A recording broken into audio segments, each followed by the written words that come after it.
Hey, it's Bill, and you tuned into Three Questions and a Song, the podcast where the title, once again, tells everything you need to know.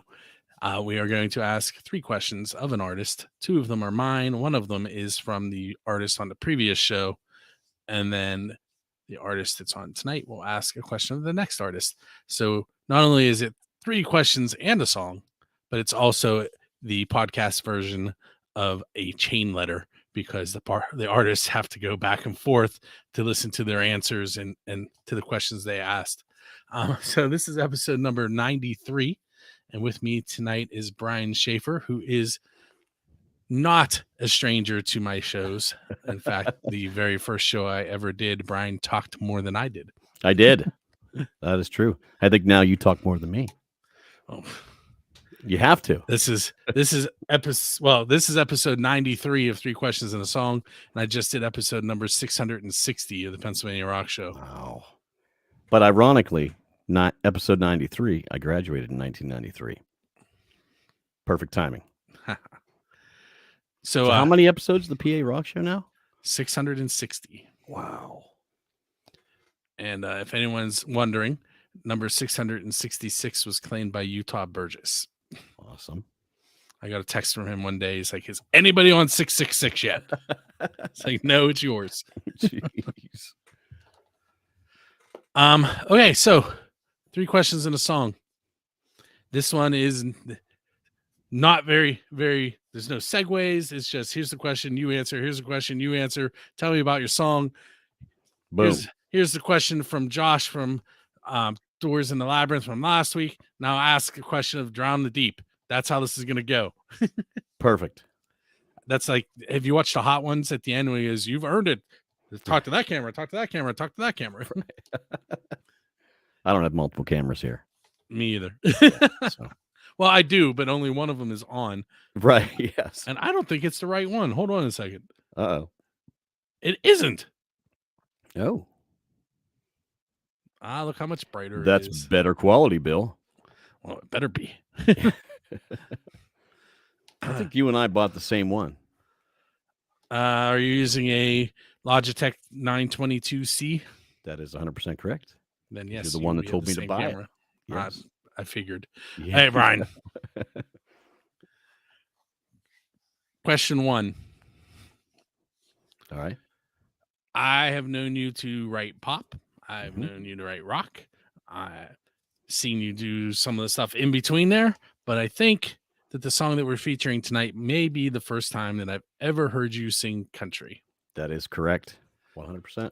So why don't you give us a little bit of a story about how that happened? Because I believe this song wasn't originally a country song. It wasn't. No. So starting out, I had an idea about this song, and it's written about specifically a girlfriend I had in elementary school, but it kind of melds the stories of two different girls, I guess. But to the country thing, I was in Nashville, worked there for a month in November. And even though I didn't get out to see a single band when I was down there because I was working so much, as I was walking home from work, I'd hear all the music, and it was just nonstop music. Every place you go past had music. And I felt like that is one genre that I've never really dove into yet. And I said, I recorded that song originally as a rock song, and then I posted it on SoundCloud and got a response from a guy who was a producer, and he said, you know what, this would make a great country song. So I thought, okay, kind of wanted to do that. Re-recorded all the vocals, changed a little bit of the guitars, but then asked my good friend Jeffrey Towers, who was an amazing guitar player. I mean, this is we call it all the time that he sprinkles Christmas on everything, and he'll tell you that he doesn't play anything the same ever, especially when it comes to solos. But I knew that his type of guitar playing, his sound, the way he plays would be perfect to add his flair to the song. And when you hear it, it just completely changes. If you heard the original, the rock version, and then you heard what Jeff added to made it country, you'd be like, wow, pretty cool. So yeah, so that's why I kind of ventured out into country. And I'm kind of liking it. I mean, I've always been a fan of like the old country stuff, like Hank Williams and those types of guys, Johnny Cash, Willie Nelson. But some of the newer stuff to me doesn't really sound that much like country. It's more popish, the contemporary country genre. So I wanted my song to kind of fit in that where it could be country, it could be rock, it could be pop. So I tried to meld it, in between those three genres. The long and the short. So if you're watching the video, watching us live or Memorex later, BrianKSchaefer.com down there at the bottom. That one I was able to do from memory. Absolutely, you should have to ask. You helped me set up the site, damn it. Brian does have a podcast that you can find there. I don't know when the next one is happening. Do you have a plan for that? Because you mentioned, so you put yourself on the spot earlier and didn't even know it. I know. And this isn't one of the three questions. Okay. I'm hoping to have an episode up again by like mid-March, because it's going to focus on some of the stuff I'm doing in vocal coaching, that type of thing, just to kind of explain to people what is a vocal coach versus a vocal teacher. So that's one of the things I want to focus on. Plus, play my new song too. So Todd has a good idea. Do you still have the rock version of the song?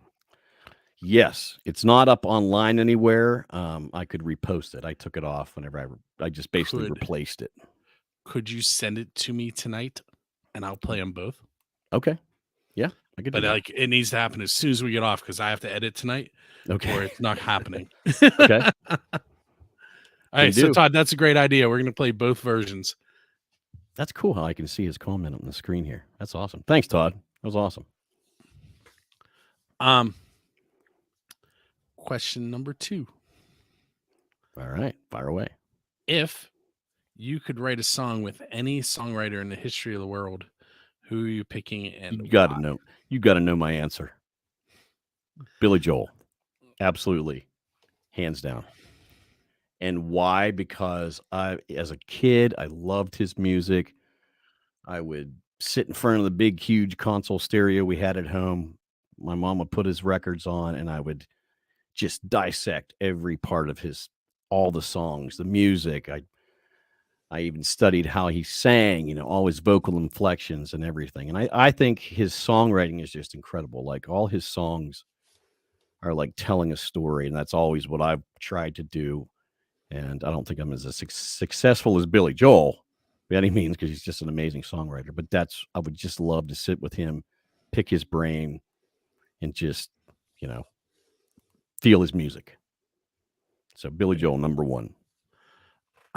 Todd and anyone else who's watching the video, we don't actually play the song here in the live interviews, but in this episode in particular, it will appear on my website tomorrow morning at 6 a.m. So you don't have to wait long.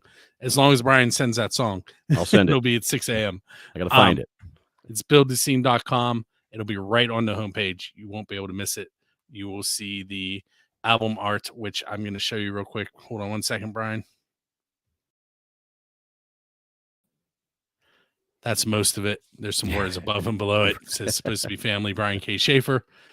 But you'll see that album art, and that'll be the episode.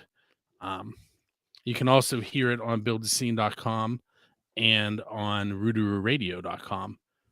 So there are options there as well. And who knows, maybe I'll convince Rocky that we should fit this in on Music from 412 as well at some point. Please, please. I have not asked. And he kind of told me I was doing the PA Rock show there. I didn't really have an option.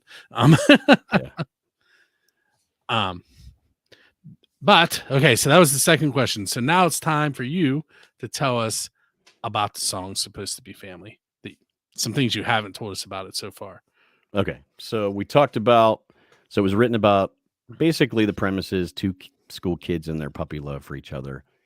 And it talks about, I got married in the 2nd grade on the playground. Wore a suit to school. The girl wore a dress to school. Our friends gathered flowers. I got married in the 2nd grade. So it's kind of playing on how. So the other part of it is I played Little League Baseball, and I had a pair of baseball spikes that had lightning bolts on the sides. And yeah, and the girl that I really liked at the time, she would come to all of my baseball games. Her brother was on my team, though, too, so she'd be there. And she'd always cheer for me, and she said that she called me Lightning. So, and it was funny because her mom and my mom always said that we would get married.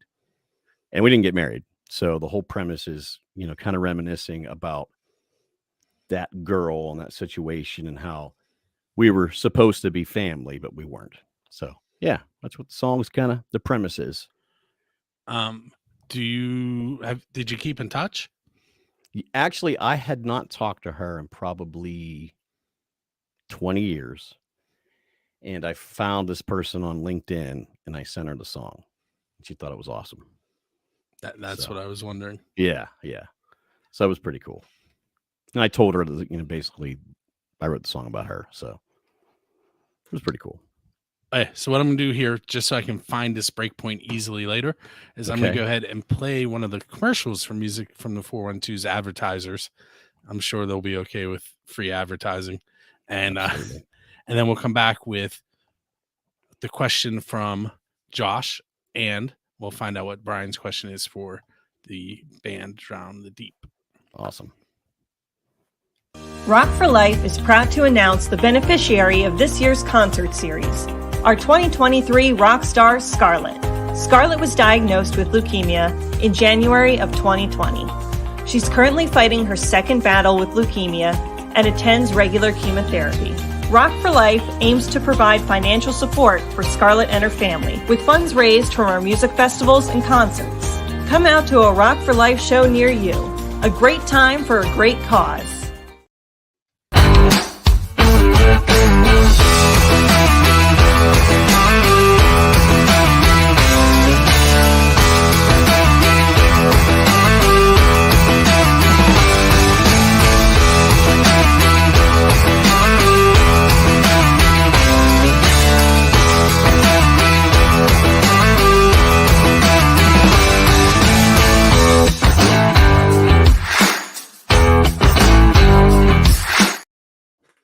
Okay, I lied. I played 2. Moondogs is awesome, though. Have you ever been there? I have walked past it. Yeah. It's a cool venue. It's like one of those real old school kind of music places. It's awesome. It's a good place. I have friends that Moondog, that Ronnie has as well, but we've never really interacted. Okay. So someday. Yep. Hey, Brian. So Joshua from Doors in the Labyrinth had a question for you. Mm-hmm. And I'm going to go ahead and let him ask that. Okay. The question I have for Brian is in 2 parts. How does your work as a voice actor influence your work as a musician? And how does your musicianship influence your voice acting? That's a great question. So let's start with, how does voice acting affect my musicianship? As a voice actor, you have to have a very strong pronunciated voice, right? You have to pronounce well. You have to be good with timing, be good with breathing. So you can fit, if you're doing a script for a commercial, a lot of the times they'll send you the music and you got to time the script out according to how long the music is playing in the background. So, all those things help singing in a band, because you got to have good rhythm. You got to be able to project. You got to have, good mic technique. You got to know when to breathe. So that's how voice acting helps being a musician. Vice versa, I think I was definitely a musician before I started the voice acting. So I think being a musician, learning the skills of, rhythm, music, how parts fit together, how, the same thing, timing and breathing and singing and learning how to project your voice. They go hand in hand, and I think that if I wasn't a musician, I wouldn't be able to do the type of voice acting that I'm able to do, because being a singer for so many years and having trained as a singer for years, it helps in all aspects of voice acting. And the same thing with voice. I mean, it helps. They meld together so well. That was a great question. That was cool. So I have a bonus question off of that one. Okay. So you mentioned breathing. Right. Okay. In the Cage song Focus Factor. Yes. When did you breathe?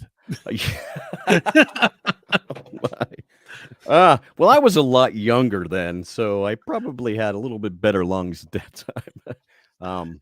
Can you give us a little bit of that part? Focus what you're focusing. Got to let it go. Yeah, it's quite a bit. Plus, I mean, being in shape as a singer actually helps tremendously too, because especially for fast parts of songs, like for example, Disturbed, David Draymond, the stuff that he does, a lot of it's quick, kind of verses just like that. And so you've heard his cover of Sound of Silence, right? Yes. Yep. So my daughters did a musical this year and they had to audition.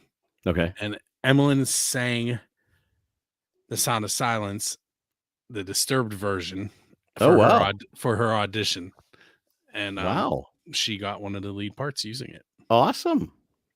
That's cool. Bria, I can't remember what Bria sang, but they did Willy Wonka Jr. And Emmeline was Miss TV and Bria was why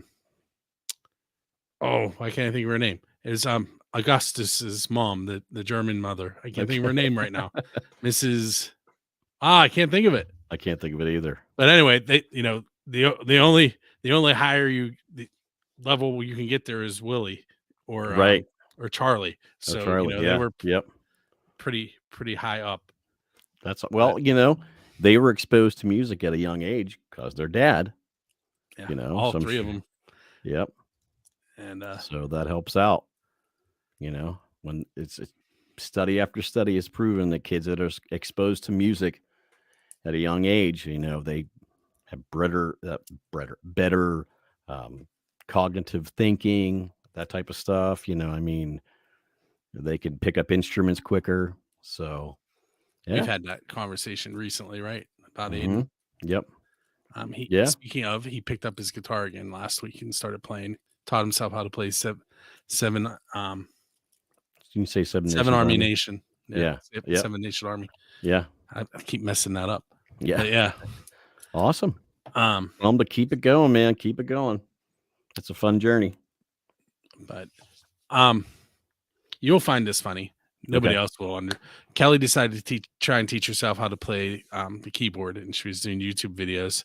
Okay. And so she's sitting at the keyboard and she's trying to play this part, and she's playing over and over and over again because she's messing it up. Okay. Aiden walks into the room, is on the other side of the keyboard, reaches across, so he's playing upside down, plays it correctly, and walks out of the room. You should have had a microphone and just boop, mic drop. That's awesome. But see, that's the thing. And he's learning instruments, so he's learning notes. And usually when you're learning an instrument, the piano is one of the things you start on for a lot of people. And even when you start singing, you're sitting with an instructor at the piano, so you learn the notes. If he knows the notes on a guitar or on a saxophone or whatever, he should be able to translate that to piano. Trumpet, fife, harmonica, so keyboard, guitar. Head, he's got the fever. So that's the girls, Bria taught herself a little bit of guitar. Okay. And she plays the clarinet, and Emmeline is mostly just stuck to the flute. Okay. But all three of them sing. They're in the children's choir at church and the adult choir, and wow, 12 and 14. That's amazing. That's great. I mean, it's any kid that can pick up an instrument. It's so huge for their development. That's in my opinion, and there's studies that prove it too. So, okay, so Drown the Deep, who I have seen live. Okay. They're a very, very good hard rock band and female fronted, and I believe that's going to lead into your question. You're 100% correct. So I watched some of their videos on YouTube, and they have a very powerful presence, a very powerful female singer. And so I'm in a band that has a female singer as well, 2 bands. And so it's always curious to me. So my question is, how does having a female singer influence the band's songwriting and the sound of the band? There's got to be differences on how you write, I would think. All right, so now we get into the questions that have nothing to do with the 3 questions in the song, but there are some questions that I do still have to ask that don't count. Okay. And you kind of led into one there. Talk about the bands that you're currently in. Oh, okay. So I'm in a band I've been in since 1997, a cover band called the Free Peanuts Band. We're basically named after a bowl of peanuts. Yes. So yeah. So when we on a bar. It's 100% correct. So that was before I was actually in the band. And on Wednesday nights, a few guys would get together at the Wick City Saloon with acoustic guitars and play in the back room. So they started advertising, and they always had bowls of peanuts at the bar. And it was, you threw the shells on the floor and they sweep them up at the end of the night. So they had that on Wednesdays, and the guys would come in and jam on Wednesdays in the back room. So they started advertising in this publication called The Horse Trader. And it would say Wick City Saloon, Free Peanuts, and entertainment. So people started thinking that the guys getting together were called Free Peanuts. So they just kind of let that fly. And then I joined the band in 97, and yeah, been a long time now. So that's one band. I'm in another cover band called Present Tense. They've been together since 2000, I think. I haven't been with them that long, but they've been together a long time as well. And then I'm in a group called the Winery Cats with Billy Postal. And I really just play drums and sing harmonies and sing a couple leads, but I just love playing drums. So anymore, I think I'd rather be a drummer than a singer. So yeah, that suitcase kit. Yeah, and it's awesome. I was going to build one on my own, but then I found this thing. Actually, Jeff Towers found it for me. It's called the Toka Kickbox, and it's like a suitcase box, like a rectangle. It has a drum head on the inside, and then inside it fits probably about that big. There's 2 drums. One's a snare drum, one's like a tom, and then everything fits inside that case, including your drum pedal, everything. And it sounds amazing. When it's mic'd up and the heads are tuned properly, it sounds just like a full kit. And I bring some cymbals, a hi-hat, some cymbals, but yeah, that's awesome. And then the last group I play in is an acoustic group called the Impromptus, and that's with Jeff Towers also, and the guitar player from the Free Peanuts band, Chris Chauncek. So, and we're actually playing on St. Patty's Day at the Craft House in Katanning. So that'll be a fun one. I put the website up earlier, and I'm going to throw it back up there again. But where can people find you and your music online and your voice acting information? Yes. So if you go to my website, briankshaffer.com, Bill has it on the screen there. You can find everything about the vocal coaching. I also do some graphic design. Talks about, I have a tab for musician tab where I have songs posted on there. You can find my podcast. You can send me a message. You get my contact information as well. So you can find his bio that I stole and put on the show notes tonight. Yeah, exactly.